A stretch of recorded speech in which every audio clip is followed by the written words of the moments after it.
Have a great day.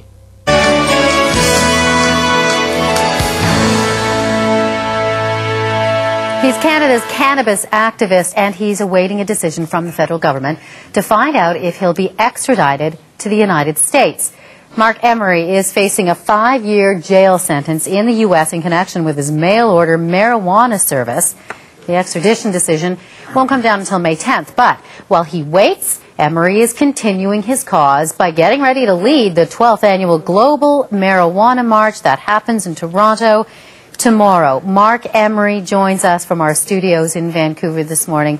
Thanks very much, Marc, for getting up early to talk to us about this. Let me ask you about being the parade marshal in all of this, facing extradition.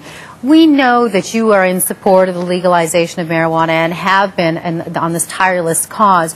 But given the fact that you could be sent to the U.S. and jailed, given the fact that you've been arrested 26 times and then in jail 20 times before that, why not just not do it?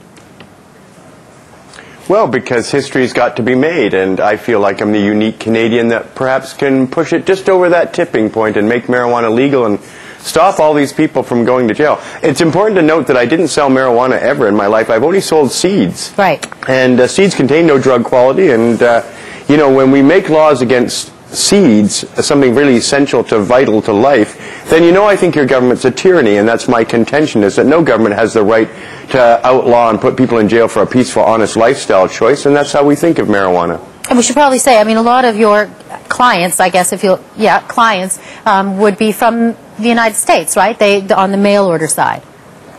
Oh yes, well our slogan was overgrow the government, and that would certainly mean the United States government, because that's where the drug war comes from. So the whole idea was I would sell millions of seeds to people all over the world, they would send me their money, and then I gave all that money away. We gave $4 million away over 10 years to all these wonderful groups advocating peaceful democratic change to end the drug war, and it was very, very successful and caught the attention of the DEA. Well, I guess then let me ask you about what is successful, because, the definition of success, meaning you've gone to jail so many times, it wouldn't appear that the governments are any closer to being on your side of the issue. Well, compared to when I started this crusade in 1990, they're much closer. The Canadian people support the legalization of marijuana in a majority now, which was not even close 20 years ago.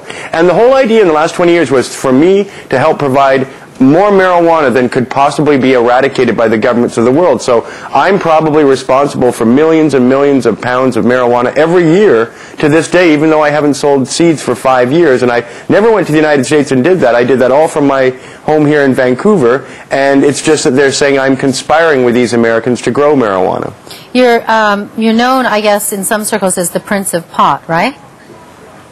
Yes, CNN gave me that in 1997. I'm pleased to see it stuck. Well, what about is there a worry? Do you have a worry that these seeds might be sold then to, to kids who are using them? Well, here's the thing. A child to grow marijuana would need his own place. You couldn't really grow marijuana very surreptitiously if your parents lived there. So I have never seen a single instance where anybody under 19 bought seeds from me or ever grew them out. I never ever had a complaint from anybody's parents, that's for sure, in 10 years. So that I never saw. It would be very unusual for young people to be able to grow marijuana in a privacy of their own dwelling when they probably don't have one. Well, and no complaints from parents if they knew, I guess, about it at that point. Marc Emery, we'll be watching for the parade. But they're probably going to discover it. We'll watch the parade tomorrow that you're marshal of. Thank you so much for joining us. Thank you for having me. Coming up after the break, Jeannie Becker and Richard Krause weigh in on some controversial music videos and some other topics.